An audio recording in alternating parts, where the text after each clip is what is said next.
আসসালামু আলাইকুম এভরিওয়ান। ছুঁয়ে দিলে মন গল্পের শেষ পার্ট। তো চলো বেশি কথা না কইয়া গল্প শুরু করা যাক। তো সকালে একদিন বসে আছি, হঠাৎ কলিং বেল বাজলো। সামিয়া বলল, বাবা আমি যাই। আমি বললাম, তোর আন্টি কই? সামিয়া বলল, আন্টি তো উপরে পড়ছে। সামিয়া গিয়ে দরজা খুলে দিল, আর মা বলে সাথীর কোলে উঠে পড়ল। আমি আমার শ্বশুরমশাইকে সালাম করলাম। শ্বশুরমশাই বলল, বাবা ভালো আছো তুমি? আমি বললাম, এই তো আলহামদুলিল্লাহ ভালো, আপনি? সাথীকে দেখে একটু মায়া লাগলো, ওর চোখগুলো লাল হয়ে আছে, মনে হচ্ছে বেচারি অনেক কান্না করেছে। শ্বশুর মশাই সবাই বসতে বসতে বলল, বাবা তোমার কাছ থেকে আমি এটা আশা করি নাই। আমি বললাম, জি বাবা, বুঝলাম না কি বলতে চান আপনি। সাথীর বাবা বলল, আমার একটা মাত্র মেয়ে, ওকে আমি কখনোই কোনো কষ্টে রাখিনি। বলতে পারো যখন আমার মেয়ে যা চাইছে আমি তাই দিছি, ওর ইচ্ছার কখনো আমি অপূর্ণ রাখি নাই। আজকে যখন আমার মেয়ে আমাকে জড়িয়ে ধরে কান্না করছিল তখন খুব খারাপ লাগছিল আমার। ওকে যখন জিজ্ঞেস করি কেন কান্না করছে, বলে, বাবা সব দোষ আমার, আজকে আমার এই পুলিশের চাকরির কারণে আমার এই অবস্থা। বিশ্বাস করো বাবা, আমার মেয়ের কান্না সহ্য করতে পারি না। ও নাকি পুলিশের চাকরি ছেড়ে দিবে আর তোমার সংসার করবে। আমার মেয়ে আর কোনো ভুল করতে চায় না। আমি কত করে বুঝালাম তাও বোঝে না। আর তুমি নাকি রাগের মাথায় ওকে বকা দিছ। জানি বাবা, স্বামী স্ত্রীর মাঝে ঝগড়া মাঝে মাঝে হয়, তাই বলে এত রেগে যাওয়া লাগে? আমি তোমাকে কিছু বলি নাই, এখানে তোমার কোনো অপরাধ নাই, সব দোষ আমার মেয়ে বলছে। বাবা তোমার কাছে আমার একটাই অনুরোধ, আমার মেয়েকে আর কোনো কষ্ট দিও না। বাবা হয়ে আমি তোমার কাছে অনুরোধ করছি। আমি বললাম, চিচি বাবা এভাবে বলবেন না, আমি আপনার ছেলে, আর ছেলেকে কেউ কি অনুরোধ করে? আপনার চিন্তা করতে হবে না, আমি হয়তো রাগের মাথায় কয়েকটা কথা বলছি, তাই বলে ও চলে যাবে। ছাতির বাবা বলল, সে যাই হোক বাবা, আমি আমার মেয়েকে দিয়ে গেলাম, আর কয়েকদিন পর আমার মেয়েকে নিয়ে আমাদের বাড়িতে যাবা। আমি বললাম, জি বাবা। ছাতির বাবা বলল, এটা কি আমার নাতি? ছাতি আমার পিছনে সামিয়াকে নিয়ে দাঁড়িয়ে আছে। আমি বললাম, জি বাবা। সামিয়া বলল, আম্মু ইনি কে? ছাতি বলল, উনি হলেন তোমার নানা ভাই। সামিয়া বলল, সত্যি? সামিয়া ওর নানা ভাইয়ের কোলে চলে গেল। কিছুক্ষণ পর উনি বলল, আজকে আমার যেতে হবে, আমি এখানে একটা দরকারে আসছিলাম। আমি বললাম, কি বলেন, মাত্রই না আসলেন আর এখনই চলে যাবেন? ছাতির বাবা বলল, বাবা, মেয়েটাকে বুঝিয়ে দিয়ে গেলাম আর কাজটাও সেরে ফেলবো। আমি বললাম, আজকে থেকে যান না বাবা, কালকে চলে যাবেন। ছাতির বাবা বলল, না আরেকদিন আসবো, আসি রে মা, আর জামাইয়ের সাথে ঝগড়া করবি না। ছাতি বলল, বাবা কিছু খেয়ে যাও। ছাতির বাবা বলল, না রে মা, এমনি অনেক দেরি হয়ে গেছে। ছাতির বাবা চলে গেল। মিলি বলল, আরে ভাবি তুমি কখন আসলে? ছাতি বলল, এই তো মাত্র বাবা আসছিল।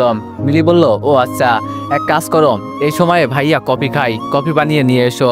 আস্তে করে বলল, যাতে আমি শুনতে না পাই। সামিয়া বলল, আম্মু আমিও আসি তোমার সাথে। মিলি বলল, ভাইয়া? আমি বললাম, বল। মিলি বলল, দেখ আমি তোর ছোট বোন, আমি তোর খারাপ চাইছি কোনোদিন বল? আমি বললাম, কেন রে বোন, হঠাৎ এই কথা বলছিস? মিলি বলল, আমি চাই তুই আর ভাবির উপর রাগ করে থাকবি না, আর কোনো রকম ঝগড়া করবি না। আমি বললাম, মাঝে মাঝে কিছু কারণে। মিলি বলল, ভাইয়া আমি তোর কোনো কথা শুনতে চেয়েছি বল। আমি বললাম, এক কাজ কর, তোরা সবাই মিলে আমাকে মেরে ফেল, আমি তো মানুষ না। মিলি বলল, ভাবি আর কিছু করবে না, আমি প্রমিস করছি ভাবির হয়ে। আমার সামনে সাথী কপির মগটা দিল, আমি ওর দিকে না তাকিয়ে হাতে নিলাম। আজকে সারাদিন ওর সাথে কোনো কথা বলি নাই, রাতে সাথে ফোনটা নিয়ে ফেসবুকে ঘোরাঘুরি করছি। অনেক রাত হয়ে গেছে, ওরা মনে হয় ঘুমিয়ে পড়ছে। বসে বসে চিন্তা করছি কি করব, সাথীকে মেনে নিব বুঝতেছি না। হঠাৎ পিছনে কিছুর আসার শব্দ পেলাম, পিছনে তাকিয়ে দেখি সাথী, তার মানে ও এখনো ঘুমায় নাই। ও এসে সরাসরি আমার পায়ের কাছে বসলো। আমি বললাম, উপরে বসেন, উপরে অনেক জায়গা আছে। সাথী বলল, আমার জায়গা যে আপনার পায়ের কাছে, আর যাতে তোমার পা ধরতে পারি এই জন্য এখানে বসলাম। আমি বললাম, সেই দিন আমাকে না বলে চলে গেছিলে কেন?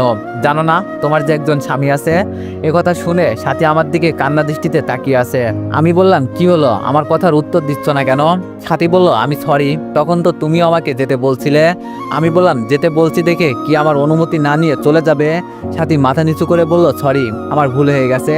আমি বললাম, আর কত ভুল করবে বলো, আর কত ভুল তোমাকে মাফ করব বলো? সাথী বলল, এভাবে বলবেন না, আর যাতে কোনো ভুল আমার দ্বারা না হয় এই জন্য আমি চাকরি ছেড়ে দিব। আমি বললাম, আমি বলেছি তোমাকে চাকরি ছাড়তে? সাথী বলল, এই চাকরির জন্য সবসময় মাথায় চিন্তা থাকে আর শুধু আইনি কথা বলি। আমি বললাম, চাকরি করবে ভালো কথা, তবে সবসময় মানুষের উপকার করার চেষ্টা করবে, আর তুমি ইদানিং খুব খারাপ ব্যবহার করছো আমার সাথে। সাথী বলল, আমাকে মাফ করে দাও, আমি আর কোনো ভুল করব না। আমি বললাম, উপরে আসো। সাথী বলল, আমাকে মারবেন না তো? আমি সাথীর কথা শুনে একটা হাসি দিলাম। আমি বললাম, তোমাকে মারার অধিকার আমার আছে, তুমি তো একজন থানার ওসি, পরে আমাকে যদি। সাথী বলল, তোমার পায়ে পড়ি, এইসব কথা আমাকে আর বলবেন না, জানেন আমার খুব কষ্ট হয় আপনার মুখ থেকে যখন এইসব কথা শুনি। আমার উপর তো আপনার সবসময় অধিকার আছে, সেই আমি যদি দেশের প্রধানমন্ত্রীও হয়ে যাই। আমি বললাম, উপরে আসো। সাথী এসে আমার থেকে একটু দূরে বসলো। আমি বললাম পর করে দিলে। এটা বলতেই সাথী আমাকে জড়িয়ে ধরলো। সাথী বলল এখন হয়েছে। আমি বললাম তোমাকে দেখলে আমার কেমন জানি মায়া লাগে, সবকিছু আমি ভুলে যাই। সাথী বলল তাহলে তখন আমাকে ওভাবে বোকা দিয়েছিলে কেন? আমি বললাম আমাকে জেলে ঢুকিয়ে তুমি বুঝি সুখে থাকতে। সাথী বলল মানছি আমার ভুল হয়ে গেছে, তুমি জানো না মেয়েদের এত বুদ্ধি নাই। আমি বললাম তো পুলিশ হয় কি করে যদি বুদ্ধি না থাকতো? সাথী বলল সেটা তো অন্য হিসাব, আজকে থেকে প্রমিস করছি আমি আমার স্বামীর হুকুম ছাড়া কিছুই করব না, আর সবসময় ওনার অর্ডার মেনে চলবো। আমি বললাম আমি বলছি তবে এমন কোনো খারাপ কাজ করবে না যাতে আমি এবং সমাজের মানুষ তোমাকে খারাপ বলে। সাথী বলল আমি বললাম আজকে আমার একটা কথা খুব মনে পড়ে জানো। সাথী বলল কি? আমি বললাম আমার আম্মু যদি থাকতো তাহলে বলতে পারতাম, দেখো আজকে তোমার ছেলে প্রতিষ্ঠিত, সব আছে তোমার ছেলের। সাথী বলল মন খারাপ করো না, কারণ মা তো আর সারা জীবন বেঁচে থাকে না। আমি বললাম সাথী তুমি কি জানতে আমি আগে কোথায় ছিলাম? সাথী বলল বস্তিতে। আমি বললাম তোমার মাঝে মাঝে এই কথা শুনে ঘৃণা হয় না যে একটা বস্তির ছেলের কাছে তোমার বিয়ে হয়েছে? সাথী বলল বস্তির ছেলে তো মানুষ, আর আমি তো আমার জামাইকে নিয়ে খুব গর্বিত, কারণ তুমি নিজে কষ্ট করে প্রতিষ্ঠিত হয়েছো। আমি বললাম আগের সাথী আর এখনকার সাথীর মাঝে খুব পার্থক্য জানো? সাথী বলল কিভাবে জানতে পারি? আমি বললাম প্রথম যেই দিন তোমার সাথে দেখা হয়েছিল তখন তো তুমি আমার সাথে কথাই বলছিলে না। সাথী বলল আমি তখন বুঝতে পারছিলাম যে তুমি আমার উপর ক্রাশ খেয়েছো। আমি বললাম কেমনে বুঝলাম? সাথী বলল সব ছেলেরাই আমাকে দেখে। আমি বললাম অন্য ছেলেদের সাথে আমার তুলনা দিলে?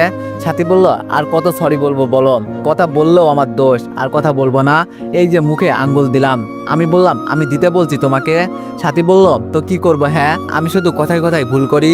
আমি বললাম আমার দিকে তাকাও। সাথী বলল যা পারবো না, আমার লজ্জা করে। আমি বললাম এত লজ্জা রাখো কোথায়, জানতে পারি ম্যাডাম? সাথী বলল তুমি জানো না ছেলেদের থেকে মেয়েদের লজ্জা বেশি। আমি সাথীর ঠোঁটে আমার ঠোঁট মিলিয়ে দিলাম, কিছুক্ষণ পর ছেড়ে দিলাম। সাথী বলল খুশি তো তুমি এখন? আমি বললাম এটা আবার কেমন কথা? সাথী বলল দূর, তোমার সাথে কথাই বলবো না। আমি বললাম আচ্ছা তাও এখন আমি সরি বললাম। সাথী বলল আমি বললাম আচ্ছা সাথী একটা কথা বলি। সাথী বলল বলো। আমি বললাম তোমাকে কেউ কোনোদিন প্রপোজ করে নাই? সাথী বলল কে বলছে প্রপোজ করে নাই? তুমি জানো আমার রাগ কেমন? ফুল নিয়ে এসেছে ঠিকই, কিন্তু হাত নিয়ে বাড়িতে যেতে পারিনি। আমি একটু হাসি দিলাম। সাথী বলল তোমাকে কেউ প্রপোজ করে নাই? আমি বললাম অনেকেই করেছে, কিন্তু আমি তোমার অপেক্ষায় ছিলাম। সাথী বলল কি? তোমাকে কে কে প্রপোজ করেছে বলো, ওদের তো আমি রাখবো না। আমি বললাম অতীতের কথা আমাদের না বললেই ভালো হয়।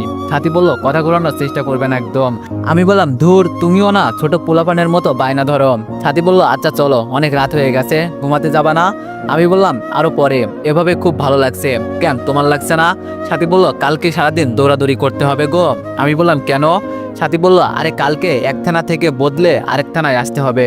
আমি বললাম আচ্ছা সাথী। সাথী বলল বলো। আমি বললাম আমার সাথে আবার তো কোনো। সাথী বলল যাও, আমি চলে যাব বাড়িতে একটু পর। আমি বললাম সরি, আমার ভুল হয়ে গেছে। সাথী বলল আকাশটা কত সুন্দর দেখার মতো।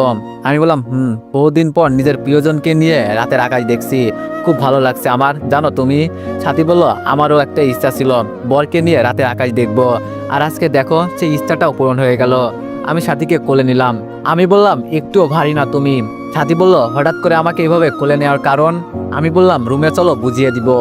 সাথী বলল দেখা যাবে ছাড়ের কত দম আছে। রুমে গিয়ে দরজা লাগিয়ে লাইট অফ করলাম। সাথী বলল এই দাঁড়াও দাঁড়াও। আমি বললাম আজকে কোনো ব্রেক করতে পারবো না। সাথী বলল তোমার অডিয়েন্সদের বলো সাথী আর রিফাতের সংসারে যেন আরো একটা বেবি হয়। আমি বললাম তোমার বলতে হবে না, ওরা দোয়া করবে।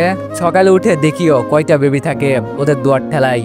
তো এভরিওয়ান, কষ্ট করে হলেও কমেন্টে জানিও যে গল্পটি কেমন হইল, কারণ তোমাদের সুন্দর সুন্দর কমেন্টই আমাকে গল্প বানাতে আরো উৎসাহিত করে।